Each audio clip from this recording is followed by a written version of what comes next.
오늘 사무엘 말씀 하 15장 1절로 12절까지 말씀입니다. 1절로 12절까지 말씀 같이 읽습니다. 시작. 그 후에 압살롬이 자기를 위하여 병거와 말들을 준비하고 호위병 50명을 그 앞에 세우니라.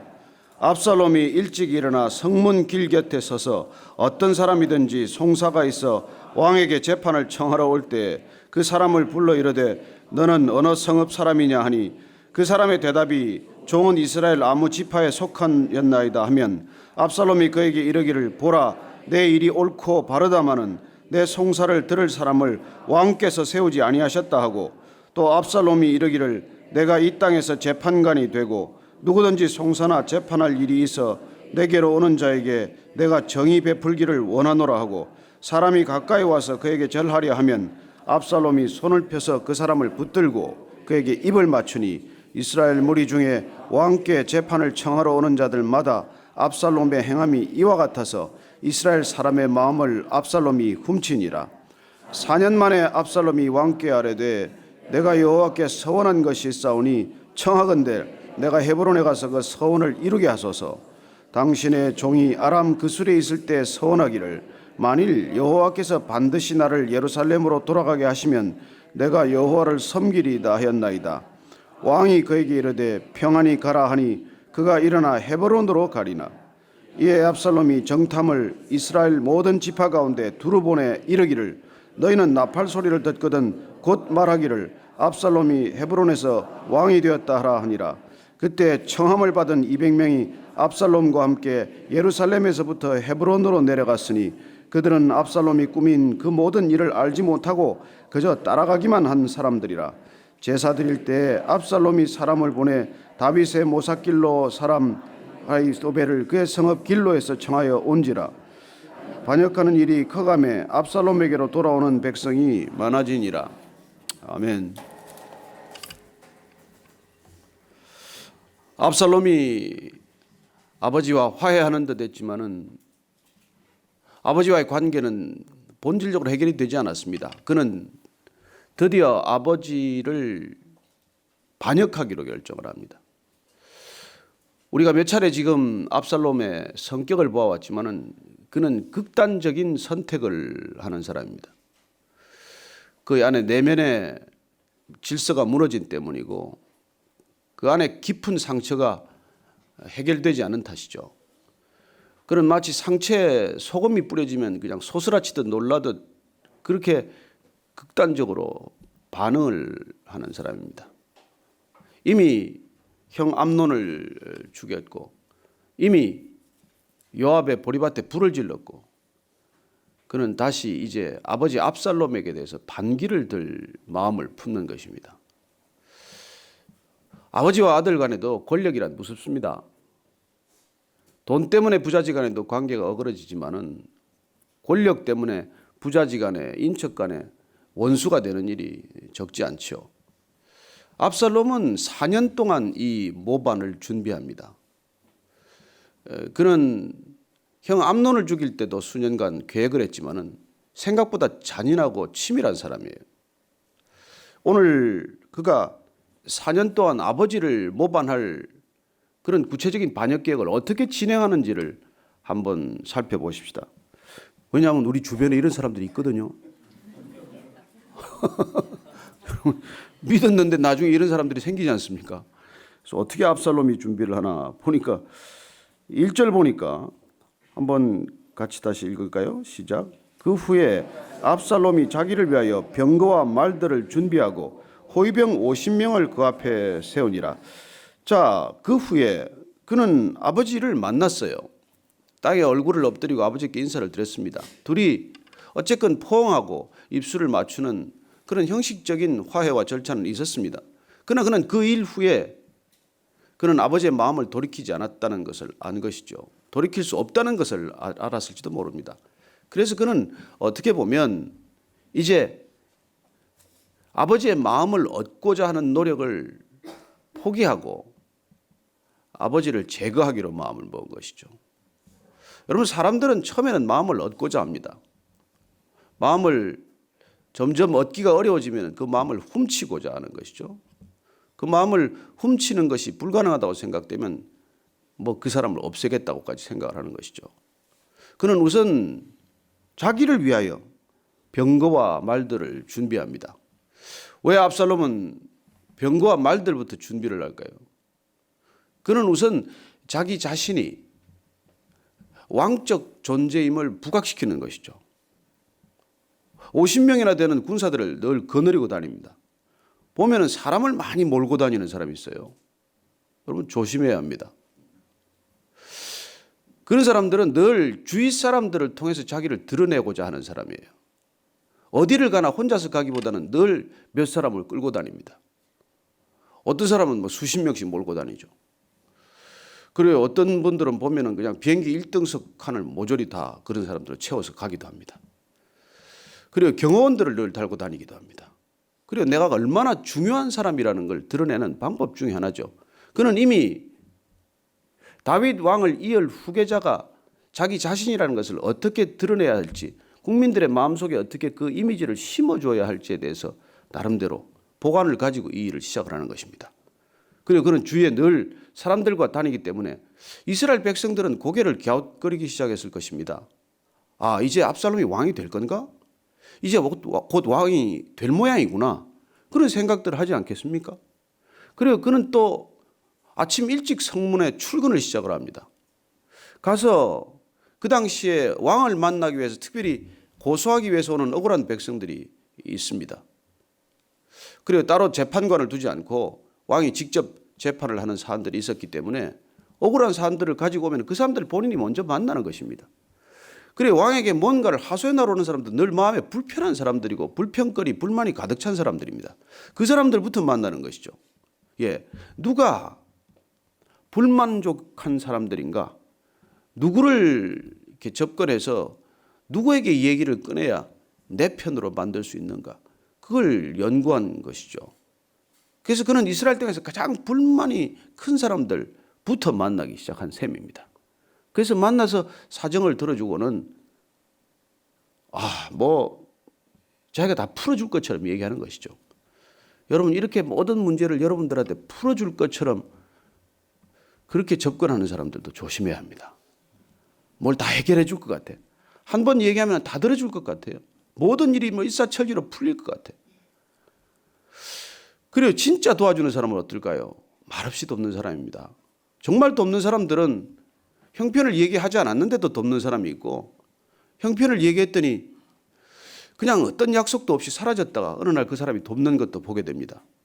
그러나 면전에서 모든 것 다 도와주리라고 약속했던 사람들, 여러분 돕는 사람들 그렇게 많지 않습니다.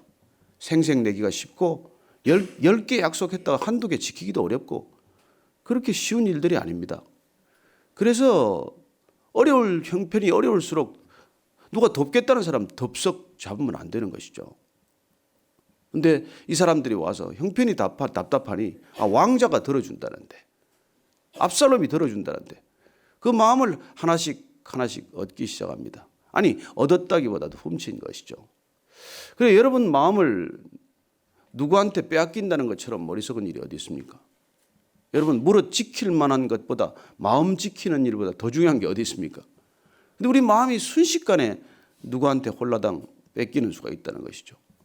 저는 오늘날 이단들을 보면서 참 대단한 사람들이다 생각을 합니다.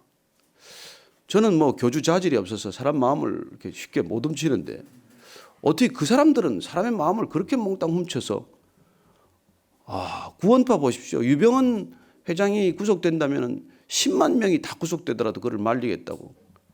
여러분 범법자라면 무엇 때문에 그렇게 막아야 할 이유가 있습니까? 그리고 어떤 종교든지 이렇게 컬트 중심의 사교로 빠지거나 이단으로 빠지면은 대단한 결속력을 보입니다. 놀랍습니다. 그리고 마음을 이미 빼앗긴 탓이죠. 영혼이 이미 빼앗긴 것입니다.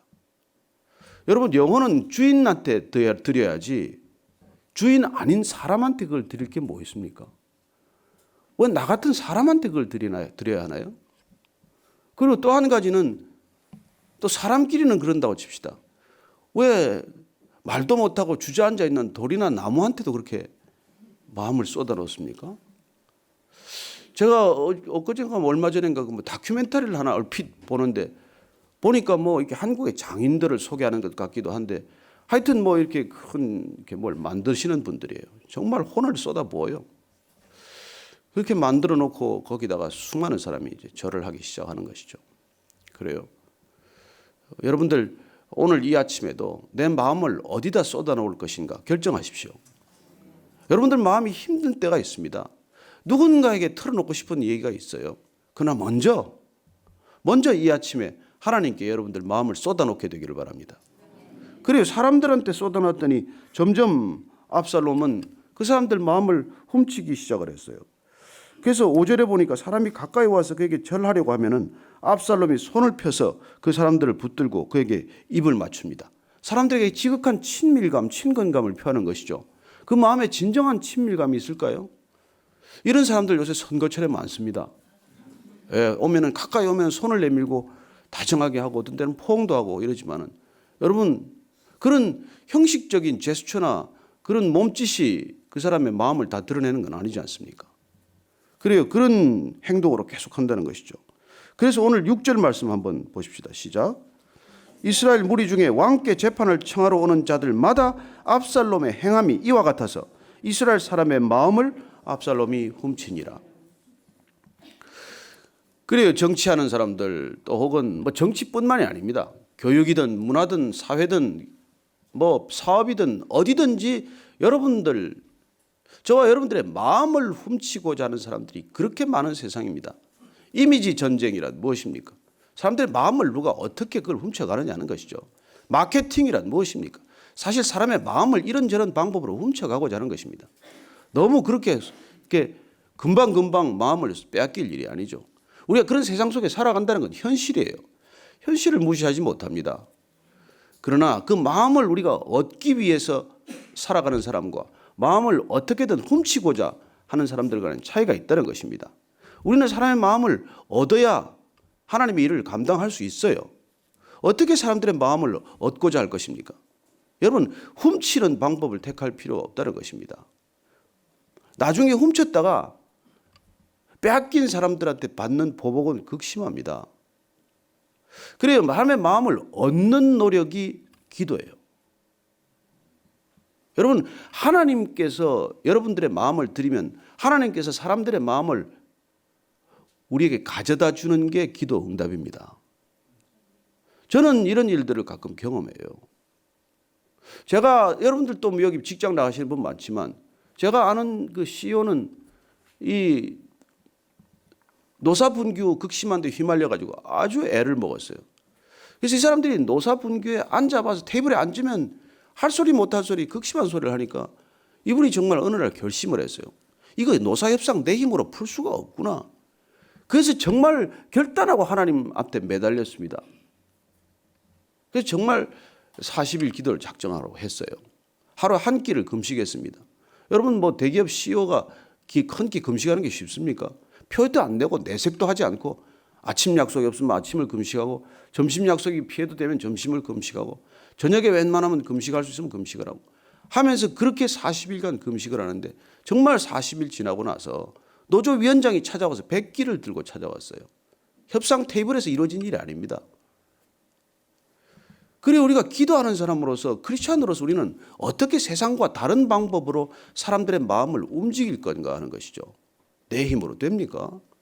내 힘으로 하려니까 비위를 맞추거나 두려워하거나 협상에서 끝없이 다투거나 그래서 오히려 결과적으로 더 관계가 나빠지거나 그런 일들이 잦지요. 그래서 저는 여러분들이 이 세상 가운데서 어려운 관계를 풀어갈 때 시간이 좀 걸리더라도 하나님을 의지하는 훈련을 받는 것이 우리 신앙생활 아닙니까? 그래요. 저는 여러분들이 문제가 사람에게 얽혀있는 문제, 풀리지 않는 문제를 하나님의 힘으로 해결한 간증이 있게 되기를 바랍니다. 이게 있어야 여러분들이 기도의 자리에 지켜지고 이게 있어야 기도의 능력이 체험되고 이게 있어야 우리의 신앙이 어느 매듭에서 자라는 것이죠. 이런 경험이 없으면 늘 우리 신앙이 제자리에 맴도는 그런 허무함을 경험하는 것이죠. 오늘 이 압살롬은 이렇게 해서 사람의 마음을 훔쳤다는 거예요. 빠른 것 같습니다. 일이 다 된 것 같아요. 4년간 그 공을 들였으니 오죽 공을 들인 것입니까? 나름대로 많은 공을 들였어요. 그리고 나서는 드디어 이제 아버지를 찾아가서 자기가 헤브론에 서원한 게 있는데 헤브론에 가서 하나님께 서원한 것을 이제 서원제를 드리겠다는 것입니다. 예배 드리겠다는 거예요. 이때 다윗은 의심조차 하지 않습니다. 그러나 의심했어야 할 일이죠. 돌아와서 2년간은 뭐 했니? 지난 4년간은 뭐 했니? 그 술에서 돌아온 지 토탈 6년이 지났어요. 그렇게 서운한 게 있다면 진작 돌아와서 예배를 안 드린 이유는 뭔지 궁금히 여겼어야 할 것이죠. 그러나 그는 아들과 딸의 이 얘기들을 그냥 액면 고지곧대로 잘 믿어준 모양이죠. 그래 가서 하고 싶은 대로 해라고 보냈습니다. 그러나 이미 그는 유력자들 200명을 데리고 헤브론으로 가기 시작합니다. 각 지파들의 스파이를 심어놨어요.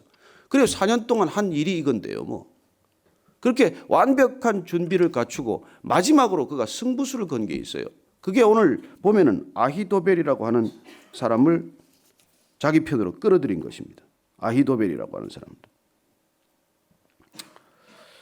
이 12절 말씀 한번 보십시오. 같이 한 번만 더 읽겠습니다. 시작. 제사 드릴 때 압살롬이 사람을 보내 다윗의 모삭 길로 사람 아히도벨을 그의 성읍 길로에서 청하여 온지라.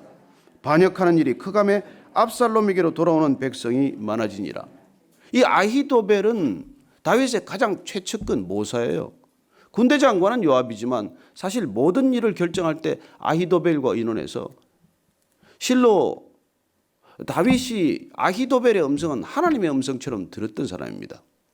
그렇게 의지했던 이 아히도벨을 끌어들였다는 거예요. 그래서 나중에 이 성경을 연구한 사람들이 어떻게 아히도벨이 배반을 했을까 궁금히 여겼는데 조사를 해보니까 이 아히도벨이 밧세바의 아버지예요. 그래서 이 밧세바가 잘 살고 있는데 그 다윗이 그렇게 물론 아내로 삼긴 했지만 사위 어쩌면 눈에 더 들었던 사위지 모르죠. 우리아를 죽이고 하는 내용을 왜 그 내막을 몰랐겠습니까? 마지막 순간에 그 마음을 돌렸던 이유를 그렇게 해석하는 것이죠. 아히도벨이 이 배신했을 때 얼마나 다윗이 분노하고 저걸 화가 났는지 시편 55편 한번 보십시다. 이 시편 55편은 아히도벨이 배반하고 나서 지은 시로 되게 보고 있습니다. 시편 55편 좀 양이 많으니까 12절부터 한번 우리 읽어보겠습니다. 12절부터 시작. 나를 책망하는 자는 원수가 아니라 원수일진데 내가 참았으리라. 나를 대하여 자기를 높이는 자는 나를 미워하는 자가 아니라 미워하는 자일진데 내가 그를 피하여 숨었으리라. 그는 곧 너로다. 나의 동료, 나의 친구요, 나의 가까운 친구로다. 우리가 같이 재미있게 의논하며 무리와 함께하여 하나님의 집 안에서 다녔도다. 사망이 갑자기 그들에게 임하여 산채로 스월에 내려갈지어다. 이는 악독이 그들에 거쳐 있고 그들 가운데 있음이로다. 나는 하나님께 부르짖으리니 여호와께서 나를 구원하시리로다. 저녁과 아침과 정오에 내가 근심하여 탄식하리니 여호와께서 내 소리를 들으시리로다. 나를 대적하는 자 많더니 나를 치는 전쟁에서 그가 내 생명을 구원하사 평안하게 하셨도다. 옛부터 계시는 하나님이 들으시고 그들을 낮추시리이다. 그들은 변하지 아니하며 하나님을 경외하지 아니함이니이다. 그는 손을 들어 자기와 화목한 자를 치고 그의 언약을 배반하였도다. 그의 입은 우유 기름보다 미끄러우나 그의 마음은 전쟁이요 그의 말은 기름보다 유하나 실상은 뽑힌 칼이로다. 내 짐을 여호와께 맡기라. 그가 너를 붙드시고 의인의 요동함을 영원히 허락하지 아니하시리로다. 하나님이여 주께서 그들로 파멸의 웅덩이에 빠지게 하시리이다. 피를 흘리게 하며 속이는 자들은 그들의 날 반도 살지 못할 것이나 나는 주를 의지하리이다. 아멘. 이 아히도벨이 이렇게 다윗을 배신하고 압살롬에게 갔다가 나중에 압살롬이 그의 계책을 제대로 수용하지 않는 바람에 나중에 길로에 돌아가서 자살합니다. 그래요. 그 끝은 또 비참하게 끝이 나요. 어쨌든 다윗은 이 아히도벨의 모반을 통해서 아들의 모반처럼 큰 충격을 받았던 사람입니다. 뭐 하고 있었을까요? 아들이 그렇게 4년 동안 준비하는데 다윗은 뭐 했습니까? 이상하지 않습니까? 그래요. 어떻게 보면 권력은 정말 신비한 힘과 마력을 가지고 있어요. 정보는 권력을 따라 움직입니다. 어쨌든 압살롬이 허세를 만들었지만 그가 다음 왕처럼 굴기 시작했고 다음 왕처럼 행세하기 시작하자 사실은 많은 첩자들이 생기고 정보가 그쪽에 쏠리기 시작한 것이죠. 다윗은 귀가 어두워졌을 것입니다. 왕궁에 들어오는 소식이 압살롬한테 가는 것보다 적어졌을 거예요. 우리나라 한국 근대사에도 최근세사에도 그런 일들이 있습니다. 아버지보다 아들이 더 많이 알아요. 그래서 어려움을 겪은 정권도 있습니다. 권력이라는 그 실세를 따라서 끊임없이 정보는 흐르게 마련이에요. 어쩌면 다윗이 하나님의 마음을 점점 잃어가는 일들이 있지 않았나. 그는 사람의 마음을 잃기 전에, 사람의 마음들이 압살롬으로 돌아서기 전에 하나님의 마음을 더 붙드는데 소홀하지 않았나. 그렇게 우리는 보게 되는 것이죠. 그는 이미 왕궁에 익숙한 사람이 되었습니다. 왕궁의 시스템에 그는 편안해진 것이죠. 어쩌면 그의 안일함이 아들의 모반을 불러오는 큰 원인 중에 하나가 되었을 것입니다. 오늘 우리가 이 본문을 보면서 정말 우리는 우리의 마음을 누구에게 쏟아놓을지를 결정하십시다. 그리고 억울한 사람이 있습니까? 힘든 사람이 있습니까? 하나님한테 맡기십시오. 하나님께서 어떻게 해결하시는지를 보셔야 합니다. 여러분, 처음에 그 사람 죽여달라고 기도해 보십시오. 솔직하게. 잘 안 죽습니다, 그 사람. 한 달만 기도하면 내가 죽습니다. 예, 그런 기도의 변화를 경험하시게 되기를 축원합니다. 그래, 우리는 원수까지 사랑할 수는 없지만 원수를 죽여달라고 기도할 수는 있지 않습니까?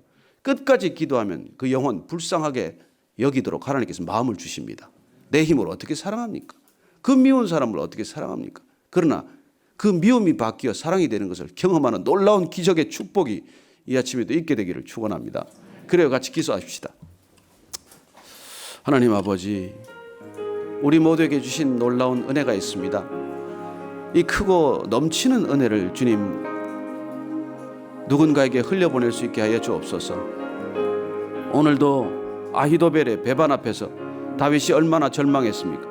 그러나 그는 아히도벨을 욕하기 전에 하나님께 그 기도 제목을 들고 나왔습니다. 그는 압살롬 아들의 배반 앞에서도 하나님께 모든 문제를 들고 나왔습니다. 하나님, 오늘 압살롬과 아히도벨의 배반 앞에서 다윗이 기도했던 것처럼 시편을 우리에게 이렇게 선물로 주신 것처럼 하나님, 우리 안에도 어려운 분, 풀리지 않는 문제, 그 모든 문제들 주님께 내려놓게 하시고 이 아침에도 주님께 그분 맡겨드렸더니 하나님께서 마음을 바꾸시고 내 마음을 바꾸시고 그 사람 마음을 바꾸어서 관계가 회복되는 놀라운 기적과 축복을 경험하게 하여 주옵소서. 하나님, 풀리지 않는 문제들이 있습니다. 풀리지 않는 노사관계가 있습니다. 풀리지 않는 협상들이 있습니다. 하나님 도와주십시오. 하나님의 영광을 위해 도와주십시오. 하나님 나라를 위하여 도와주십시오. 하나님 그렇게 우리를 사용하여 주십시오. 하나님 그렇게 하나님의 능력을 우리 일생의 간증으로 삼게 하여 주옵소서. 하나님께 살아계신 하나님 아버지, 풀리지 않는 문제가 있고 풀리지 않는 관계들이 있습니다. 하나님께 맡겨드리오니 하나님 풀어가시는 것 제 인생에 간증되게 하여 주옵소서. 하나님, 이 땅 가운데 풀리지 않는 수많은 인간들의 문제가 있습니다. 하나님 선한 개입하여 주옵소서. 이 땅의 정치나 경제나 사회나 교육이나 문화가 풀 수 없는 문제들이 있습니다.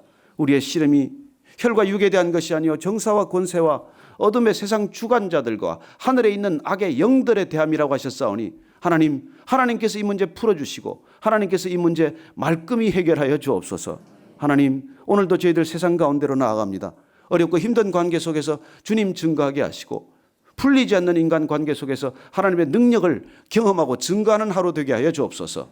이제는 십자가에서 그 놀라운 능력 보여주신 우리 구주 예수 그리스도의 은혜와 십자가라는 놀라운 해결로 통해서 하나님 나라가 임하도록 우리를 날마다 기름 부으시는 하나님 아버지의 크신 사랑과 성령님께서 우리를 날마다 하나님의 방법 기억나게 하시고 그렇게 살도록 하시는 은혜가 오늘 이 아침에 다시 한번 압살롬처럼 사람의 마음을 훔치고자 하는 것이 아니라 늘 하나님을 통하여 사람 마음 얻고자 결심한 이 자리에 고개 숙인 모든 믿음의 지체들 위해 지금부터 영원까지 함께하옵시기를 축원하옵나이다. 아멘.